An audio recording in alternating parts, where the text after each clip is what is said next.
I know it's a book, but hold on. GGY from the new Tales of the Pizzaplex book just blew Security Breach wide open, and we have to talk about it. No time to waste. Put on your apron slices. Let's bake ourselves a theory. Okay, for those not in the know, the Tales from the Pizzaplex books have been pretty forthcoming in their canonicity to the game's timeline. Many of you may know that the Silver Eyes and the Fazbear Frights novels take place in their own canon timeline. It's the book's timeline with the game timeline. They're not directly canon to one another, but some elements remain the same or lend themselves to explain parts from other timelines. Some things in the books can explain the games and vice versa. We've gotten very little word about how that would work with the Tales from the Pizzaplex books though. However, some of these stories seem very important, and a lot of them seem pretty one-to-one with the games. We even get a story detailing how Burntrap may have been delivered to the Pizzaplex in the first place. So when we got to see the story list for this new book coming in March, our jaws collectively dropped when we saw one title in particular, GGY.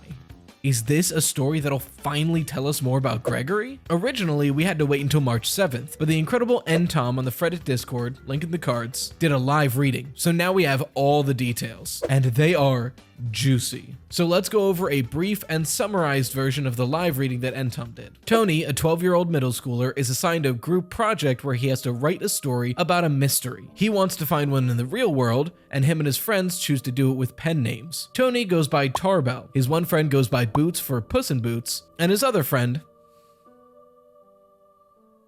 a new kid with unruly brown hair, goes by Rab, short for Dr. Rabbit. In search for a real-life mystery to write about, Tony finds that a lot of the arcade machines at the Pizzaplex have unreasonably high scores, all with the initials GGY. So he starts to ask around to see if he can figure out who this GGY is. First, he asks some arcade goers, these two girls who go by KXT and CRF on arcade machines. They point him to a kid named Axel. He doesn't know. He then goes to an employee. The employee has to deal with something, but the employee tells Tony his theory on who GGY is. He thinks that a kid probably stole a security badge to get in after hours, because not only does GGY have impossibly high scores, no one has ever seen this kid. As Tony started to scheme, he noticed that Glamrock Freddy was just deadpan staring at him. Like he walked up to him, stopped, and just stared at him in a cold, weird, robotic way. So he got freaked out and he left. He's 12 years old. When he got home though, he made a bunch of forum accounts to look for any more information. Eventually, somebody DM'd him, warned him that he was in over his head, but told him to DM them again tomorrow for more information. The next day, Tony steals a security badge himself to get access to the databases. He then searches for GGY and found out that someone under the username GGY did in fact get a play pass, essentially a Dave & Buster's charge card, but it's been modified. So much so that it could essentially be used as a security badge to get into the building. He also found out that GGY's badge was used to let in somebody named Mary and two more people, someone with the letters RAE and someone with the letters TRE, all of which were after hours at separate times. He leaves that kiosk to find that Glamrock Freddy is just straight up following him. So again, he runs away. He DMs the forum person again and they say to meet up at the high school. When he goes there, it's actually CRY. Crystal, the girl from the arcade way back in the beginning. She tells him again that he's way over his head, but she tells him why she knows this. She's a bit of a hacker herself, and she hacked into the animatronics one day to try to figure out how they worked. But when she was in there, she noticed a lot of weird protocols that would have them do actions that they don't normally do. And throughout these protocols, sort of like a signature, the letters G and Y were all over them. So she knows whoever this GGY is an incredibly talented hacker. Tony writes all of this for his assignment on his mystery about GGY. While Tony was writing the story, he overheard on the TV that the school guidance counselor Mary Schneider was still missing, and he shows it to his friends Rab and Boots. Rab sees it, doesn't make an expression, puts it in his backpack and says that he'll help work on it later. Later on, Tony finally puts together that the Mary that's missing could be the very same Mary that went on GGY's pass. So he sneaks into the school, into the librarian's office, and gets into the school database. He finds out that the school has actually gone through 4 guidance counselors since the Pizzaplex opened. Mary was the first, and then 2 more went missing before the current one they have now, Raylan and Trina, matching the other 2 names that were on GGY's pass. Tony wonders if the counselors caught on to GGY's plans and planned to turn him in, but then he brought them to the the Pizzaplex to silence them. The next day, he gets his story back and it's completely ruined. Now it's about this fantasy wizard. All of this was Rab's doing. He calls Boots Ellis by his real name and said he's done with the pen names because he's so mad about their friendship. Tony gets detention for sneaking into the library the day before, but likely he got detention from a snitch because he was outside of the cameras. Then, while he's in detention, Rab comes in to talk to him, or since he's still mad at him, he calls him by his real name,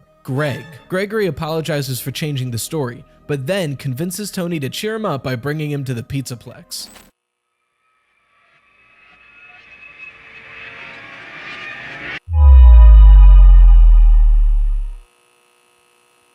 I need to figure out who that was. That was not me out there, because I'm in here. I can't be in two places at once. I'm not two people. I gotta find a way to contact the outside world. If I can get a hold of somebody, then I can warn them that, perfect, a sponsor. Okay, maybe I'll get something that'll help. Today's video is sponsored by Morgan & Morgan Injury Law Firm. Think back to a time when you've been injured. If you knew that in 8 clicks or less, you could submit a claim with Morgan & Morgan, would you have? Morgan & Morgan is America's largest injury law firm with over 800 attorneys in 49 states, and they fight for you. And it's easy to get a hold of them. You don't have to go to a law office or sit through a consultation. You can be on your couch, on your phone, and submit a claim easily. And you can do this because Morgan & Morgan has modernized the injury law process. You can submit your case details, sign contracts, upload documents and medical records all from your phone. You can even text your attorney and your legal team throughout the duration of your case. I can't stress how powerful it is that with Morgan & Morgan, you can submit a claim without getting off the couch. If you're injured and don't know where to start, with Morgan & Morgan, it's so easy. Think about a time where you were in a car accident. What do? The first thing you should always do is make sure you and the other person are okay. Then you contact the police to get the report and call your insurance. But after that, your next recourse should be legal representation. And in 8 clicks or less, that legal representation could be Morgan & Morgan. Life can be unpredictable at times, so you want to make sure that good, reliable services can be easily accessed. And with Morgan & Morgan, it's so easy to start a claim. If you're ever injured in an accident, you can check out Morgan & Morgan. You can submit a claim in 8 clicks or less without even having to leave your couch. For more information, go to forthepeople.com/Rytoast or dial #law. That's #529 from your cell phone. Thanks again to Morgan & Morgan for sponsoring today's video. Morgan & Morgan, for the people. Oh, a phone. And it's got 5%. I can call someone. Call home. Oh, thank God. Okay, someone's there. Listen, it's Riley. I'm in the back rooms. I don't know how I'm here, but whoever's at the house, you can't trust them. It's okay. Don't worry about it. Who are you? Why, of course. I'm you. Sorry about that. I had a call. Okay, this story is a lot, and it's a bombshell. I mean, so that's our ingredients. Let's mix them. To bullet point it super simply, a new kid at school with unkempt brown hair and the name Gregory is hacking into the arcades and animatronics and possibly killing counselors. Blah. So right away, this pretty much confirms that Patient 46 is Gregory. After all, Patient 46 is described to be a child, an expert hacker, and actively messing with the Pizzaplex. This all fits perfectly. Frankly, the only thing that goes against it now is that some translations used a female pronoun when referring to Patient 46, but that could just be a mistranslation or something that didn't come across on the translation team. So if that's the only thing going against it, it's not very strong evidence. But Gregory being Patient 46 is huge for the story of Security Breach, and also wildly confusing. By all accounts, Patient 46 is working with Vanny, possibly even manipulating her. So if that's the case, why the hell do we see Gregory hiding from her for the entire game? And why does he fight Afton if he's working for him? Something isn't adding up here. While we think about that, let's go over some other information we got from these books. Straight away, there's a fan theory that I need to quash. I've seen some people saying that Crystal might be the girl on the cover of the Ruin poster. Frankly, I think this is from people who didn't read the live reading from Entom, because Crystal's a high schooler. That's not a high schooler, that's a little girl. Although, I do think GGY tells us who this girl might be. I didn't mention it because it's not important to the plot of GGY, but that's why I think it's important to the plot of Security Breach. When the employee had to go deal something, he had to deal with a girl named Amelia with pigtails freaking out about Fruity Maze giving her game over, kicking it and screaming. She eventually gets dragged out of the Pizzaplex. It's a weird scene because it has nothing to do with anything else in the story, but the fact that she's directly described and pointed out and then left as an open-ended bookmark makes me think that she's the perfect candidate to be this girl with pigtails that we see in the ruined poster. This book also seems to imply that Gregory had some sort of security pass to freely go throughout the building before security breach, but during security breach he doesn't have it. Someone must have deactivated it or taken it away. Someone like Vanessa, who's on the security team. But if that's the case, we have to again ask why? What made Gregory turn if he was evil and now isn't? Was he ever evil at all? Did he ever turn from being evil? Is it all an act? It just doesn't make sense yet. Kind of like watching this far into the video without hitting the subscribe button. Just saying, doesn't make any sense. I'm just saying. We've got cats. Then again, look at the ruined poster. Gregory's saying help me. Is this a trap by Afton? Is Gregory actually asking for help? Did he actually turn good? It's unclear. At this point, I was just stumped. So I gave up and went on Twitter. And lo and behold, people smarter than me in this amazing community already came up with some amazing theories. Two of them in particular seem incredibly likely to me. First off, we have @HorrificHymns on Twitter. They go by Ava or T, and their thread is massive. Link in the cards to go check it out. I highly recommend it. But it has to do with proving that Gregory wasn't actually evil in GGY. He just wasn't Gregory. Rather, he was taken over by Afton just like Vanny. She shows this by going into details about the differences between Gregory from the story and Gregory from Security Breach. For clarity's sake, from here on out, when I'm referring to Gregory in the stories, I'll say GGY. But if I'm referring to Security Breach, I'll just say Gregory. She notes that GGY chose the pen name Dr. Rabbit because it just came to him, and he's described as often saying deep, interesting things. What do we hear Gregory say in Security Breach? I don't know, I'm just a kid. But for an even bigger difference, in the thread he mentions that GGY as Patient 46 is clearly manipulating Vanessa and working with Vanny. But then we come to Security Breach, and Gregory doesn't even know who Vanessa or Vanny are. He practically can't remember his own name. And he keeps this up even when there's no one around to act innocent for. This possession isn't even a new concept. Ava points out that Vanessa was possessed with the VR machines, so it's possible that the arcade machines could have possessed Gregory. But somehow he was freed right before Security Breach. For more evidence, there is another thread, link in the cards, by Michael O 2000. He really goes deep on the therapy logs here, trying to show that Gregory doesn't have to be a robot for any of this to work. The therapist finds records of Gregory's great childhood, something that GGY wouldn't have given, but something that Gregory wouldn't have if he was a robot. In the thread, they also mention that the rewrite that GGY did to Tony's story mentions that GGY was the favorite apprentice of the wizard. This is subtly telling us that Afton has multiple apprentices, and his favorite one is Gregory, because GGY wasn't an apprentice at all. He was a puppet under the total control of Afton. In the thread, they point out that Patient 46 likes disguises because it makes him feel invisible. And that's just what Patient 46 is,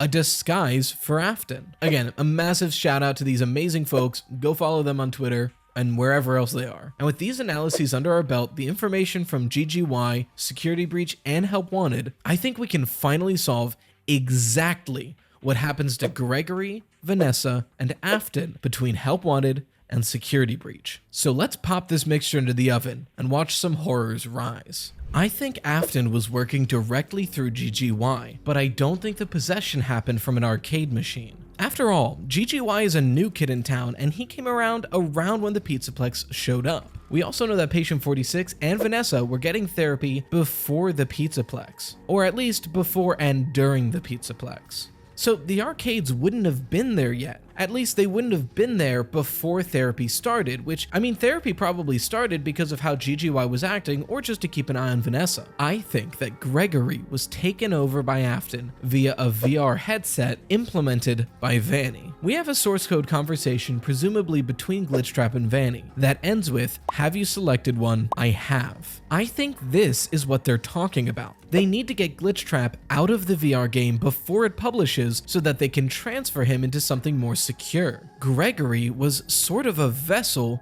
for Afton, and with Vanny in the physical world to ensure that Gregory couldn't escape like the last two tried to, this would have been a perfect transfer, leading to Gregory being fully taken over by Afton, turning Gregory into just a puppet.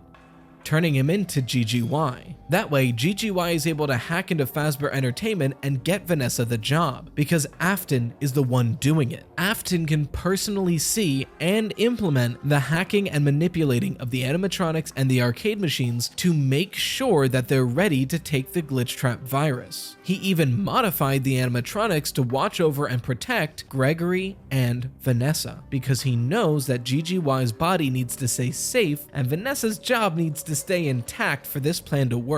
He doesn't want to risk his entire existence, so he takes his time to make sure that the defenses are down and that the burn trap corpse is put together enough to take the glitch trap virus. Finally, the night arrives. Glitchtrap and Vanny are ready to implement the Glitchtrap virus. All the other human staff have been killed, fired, or sent away, and it's just Vanny and GGY. It was time to take the Glitchtrap virus out of GGY and put it into the Pizzaplex. But when Glitchtrap leaves Gregory wakes up, dazed and confused, and just runs away. At this point, the Glitchtrap virus is in all the animatronics and spreading through the arcade machines. Afton, trying to find Gregory, tests out his new abilities in Glamrock Freddy and searches for him. Finally, he spots Gregory in the crowd, but here's the kicker. Glamrock Freddy was programmed to protect the body of GGY, and the Glitchtrap virus just said to go capture it. So suddenly we have two directly competing objectives: get Gregory and protect Gregory. That's why Freddy shuts down, but then he reboots into safe mode, flushing out the Afton virus, and thus the beginning of Security Breach. That's why Vanessa insists that tonight is not the night to mess with her. Tonight was supposed to be the night they bring back Afton. That's why Freddy shuts down. That's why Gregory has a hard time remembering his own name at the beginning of the game. He's been unconscious for who knows how long. And that's how Gregory, as Patient 46, can have a good childhood but seem homeless. Because at this ending, he's not homeless. He just woke up somewhere he's never been before, confused and scared. He just went off to hide. As far as he's aware, he got a fun opportunity to test out a new VR game, and he woke up with no idea where he was, surrounded by people trying to kill him. This is quite possibly the strongest I've felt about a theory about Security Breach. And we have GGY, Entom,